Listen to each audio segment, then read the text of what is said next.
As a spiritualist, spiritualism it's a science, it's a philosophy, it's a religion, and there's a science part where it's not so much as a faith-based religion, but a phenomenon and a proof and knowing kind of religion.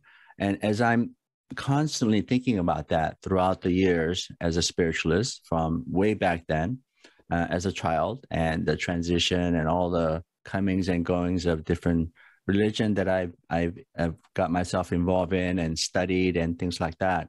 And as Truth mentioned in the beginning about the 9 Declaration of Principles, those are what really hit home. You can really live that with that 24/7 at work, at home, at whatever you're doing. It just fits right in. It's so comforting. But even then, as a logical person that I am and I was and still is to some part, that I'm always searching for, okay, give me a proof. I want to know why this is. It's sometimes it's not enough. And that was a big hindrance for me when I started out my mediumship training. For the good first 2 years, it was a constant inner fight with myself. If I got somebody's name, I told myself I might have heard his name before. I might have known. Oh, maybe someone told me before. I didn't remember. Things of that doubt and questioning still goes on, and that's what I really want to talk about. So, right off the bat, how many of you here ever talk to yourself out loud a question and answer it yourself? I know that most of you have, and some of you have in the past, and hopefully you're doing that alone, not in the public. And one time I think I was at a car wash and I forgot something, and I sat outside the car wash where people were, and I asked myself, James, where did you put that key? Where did you put that key to my office or something? And this lady kind of looked, and I said, oh, James, I think you put it in your bag, and then she just slowly started to move to the next chair like this. So I'm not saying that we should all do this out in the public, but I'm saying that give it a try if you haven't. And when you're alone and when you're really needing to ask a question of something, such a mundane thing as, I do this all the time. When I come home, I have a lot of clutters in my home and space, and I put things away as important things. I, put it in a box somewhere. And many times I don't remember where I put it.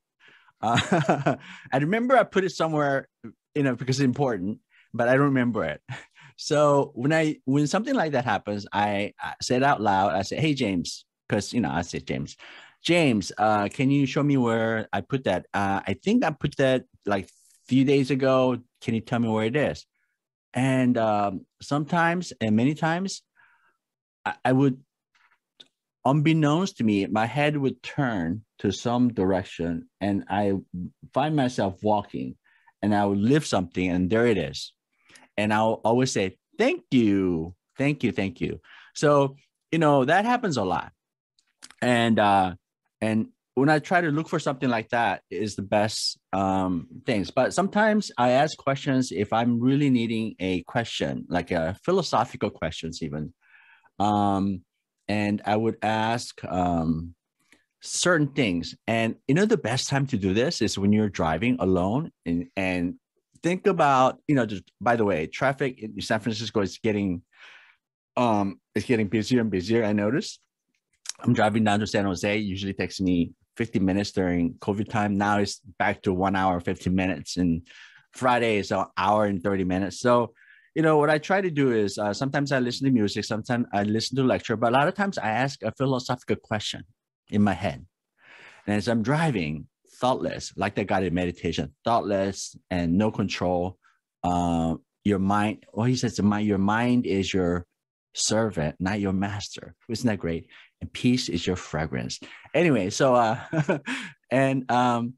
so as I'm driving, I would ask a question, just burning question about something, and then halfway through, I'll have this image, or I'm getting something, and I said, why am I getting this image? I'm saying, oh, it's because I asked this question, and I'm getting goosebumps right now because there are certain moments that questions that philosophical questions that was given to me that way. It's sort of like a download while you're driving, streaming, like navigation, coming through your map, showing directions. So, they're around, and I don't know how, whatever you believe God to be, whether it's a creative source, as an energy field, or infinite intelligence, as we call here in spiritualism, because it is infinite, it is anywhere, everywhere. However you think of it as, it doesn't matter.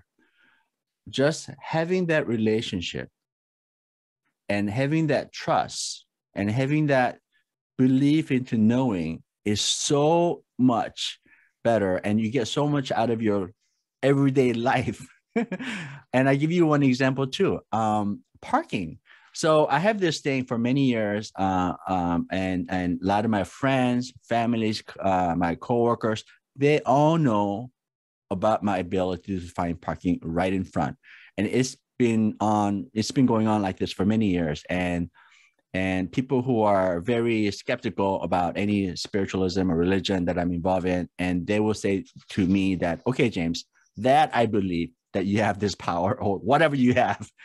But it's once again, it's a question. I'm coming home on a Friday evening. I get to my home near my place, and I ask myself, James, can you show me where the parking is? Nearest parking I can park. And then a lot of times, 80 to 90%, I would see some certain area in my head, and I would get there, and guess what? A car has a light on and gets out. I would find a place where a car gets out, and I'll go right there and I find parking. And that happens to me not once, not twice, all the time. So, and these are the benefits, having that trust, having that relationship with spirit. And, I call it spirit person, but I call it my friend, actually. And it could be your ancestral spirits. It could be your grandmother in spirits talking to you, helping you out, or whoever it is, or whoever you feel it is. It doesn't matter. You can think of it as a guide. Some people have a relationship with their spiritual guides, even have a name for it. But it doesn't matter. The important part is having that relationship, and that knowing, and that phenomena, and building that trust, and having that relationship. It doesn't happen overnight. It happens gradually. There's a questioning part in the beginning. There are doubts. But now for me, I do not have any doubts. And it is completely without fear, without anxiety, without anything. I just know they are there. One of the things that it's an invisible being or person or spirit person who listens. Now, some of you might think, who are not a spiritualist, or people who are not used to this, might be thinking, okay, James, maybe you need to up your dosage, or having some kind of mind problems. But no, some people can think that. I know a psychiatrist, when my son Jason passed away, and I started seeing him and hearing him, and I say those things, and he did prescribe me a psychotic medication, and that's okay. I did not take it, but that happens. But you have to build that your own, and trust your own self that this is the right thing, and you are doing the right way. A year after my son passed away, and I told this to some people here, my mother passed away too, a year later. And so the grief and the surprise, the way she passed away with the heart attack, surprised me, and I was sad. But it came after 1 year, a horrific accident of my son. So the grief part, I was managing okay. And that was about the time that I found Spiritualism, Celebrate Life, about a year after my son passed away. So, so my mom, by the way, was a very reborn Christian, and she was a progressive thinker. Even though she was very serious in her religion, she always left it to me for my own interpretation, that she didn't force me to go to church. She always asked me or wished that I did. And she would tell me that she trusts that I would do this on my own time, and that she trusted. So when she passed away, a few months after, and I found Spiritualism, Celebrate Life, started going. And I found it at first a little weird, because there was no Bible. People are doing meditations, doing things that I wasn't used to in a traditional sense of religion. And so I would have this conversation with my mom again in spirit. I said, "Hey, Mom," I come home from work one day, and it's like, Mom, so yeah, there's this church called Celebrate Life. It's spiritualism. It's not the type of church that you go to, Mom, but it's like we don't have a Bible, but we do have things like declaration principles, and we say things out like golden rules. And I say that particularly golden rule because she and I talked about that particular same subject before. And how, doing for your neighbors and your friends, and doing things like that. So I did mention to her, I say, "Hey, Mom, this is a church that believes in golden rule. So I hope you like it." From the spirit world, I know you're watching. So I know you. So that was the question, and that I threw at her. And one morning, some of you know this, one morning, Saturday morning, I remember at 3 o'clock in the morning, I woke up and I heard someone singing. And I thought it was my neighbor singing, doing a karaoke, actually singing. So I just sat there, and I laid there in bed. I woke up and I heard something. And I started to hear what song it was.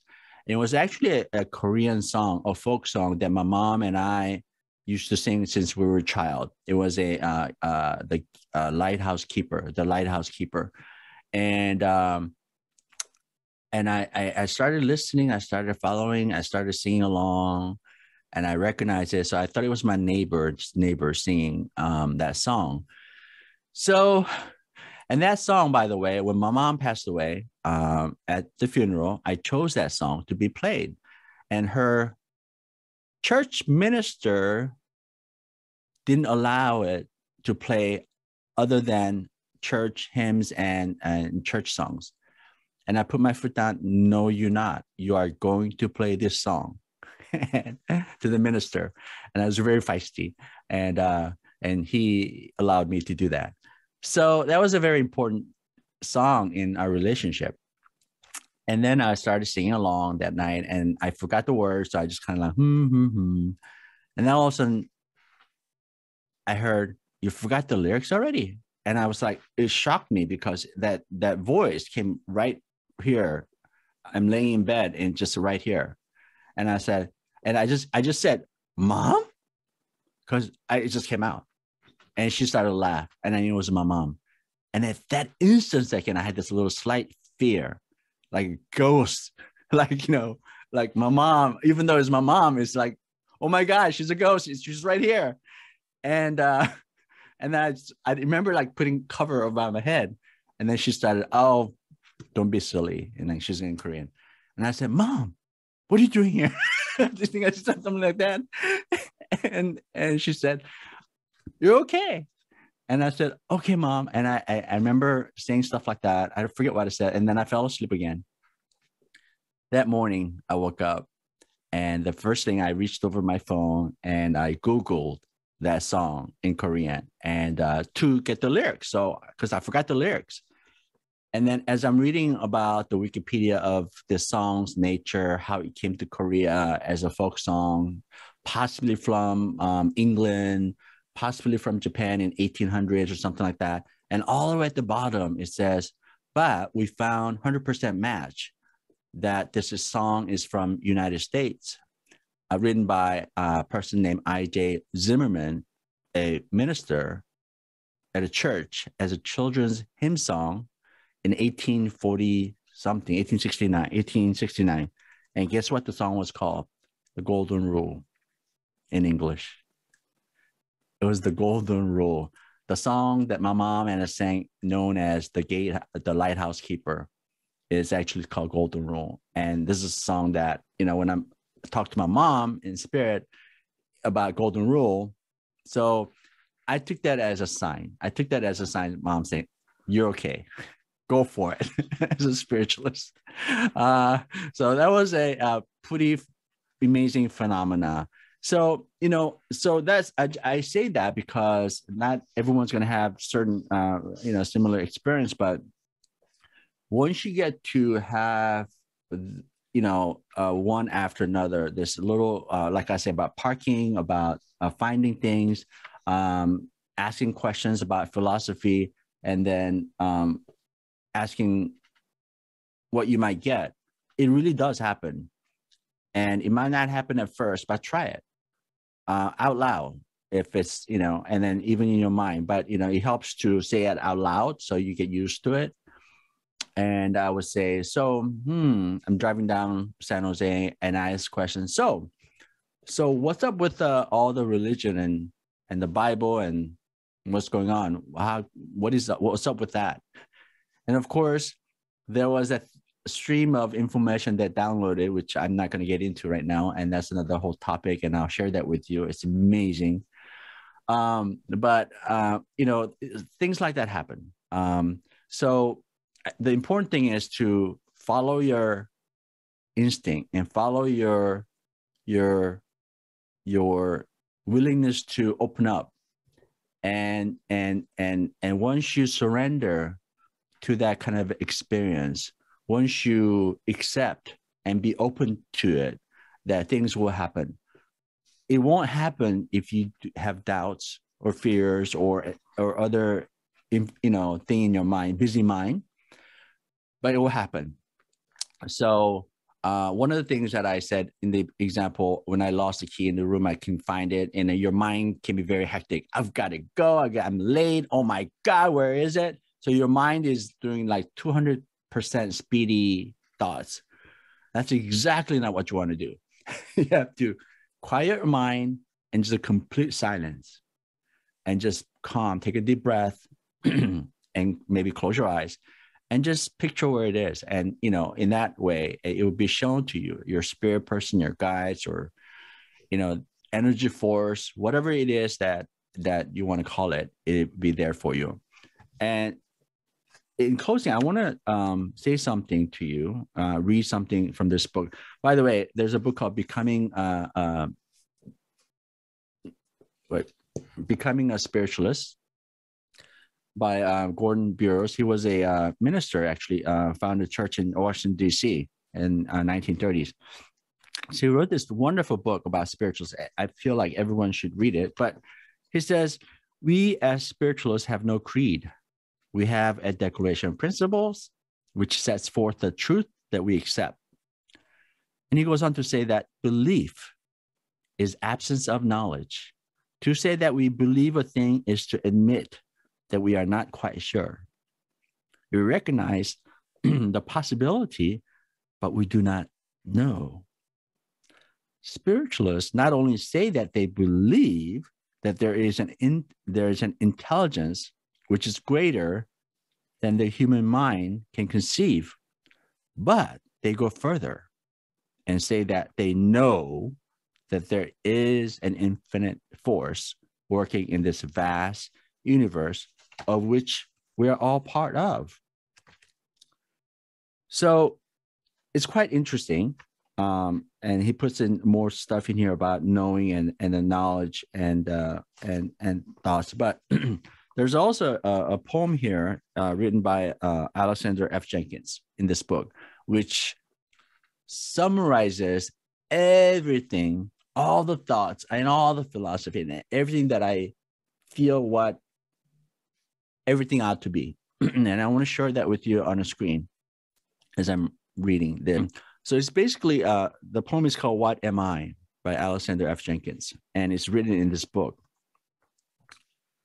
Born am I am what I am, a soul immortal, garbed as a man.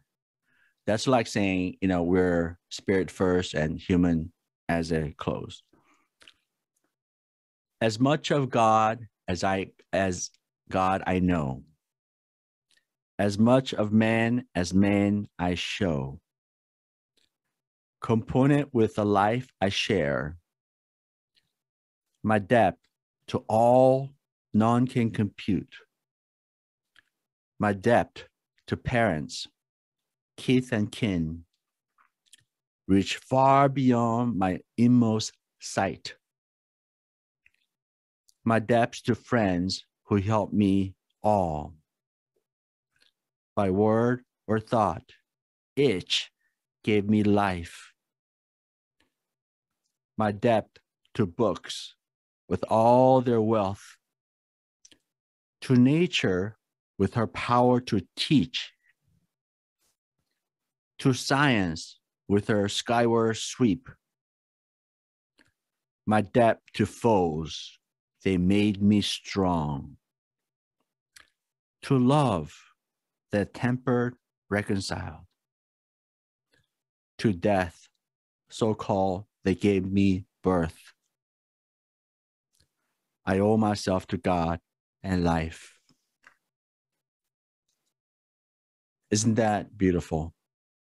It's like our Declaration principles in more poetic sense. But, that basically sums it up. So my thought is with you is that having a relationship is difficult, as it is in real person sometimes. To have a relationship with an invisible being or person is even more difficult.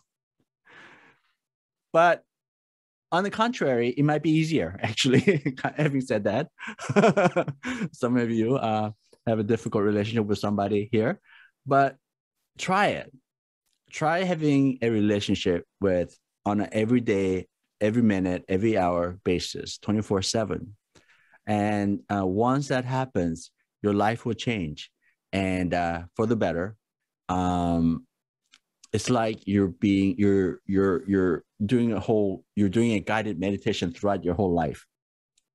Your mind will be ready, your body is energized, and you can move forward with that. All right. Hope you all have a great day. Thank you all.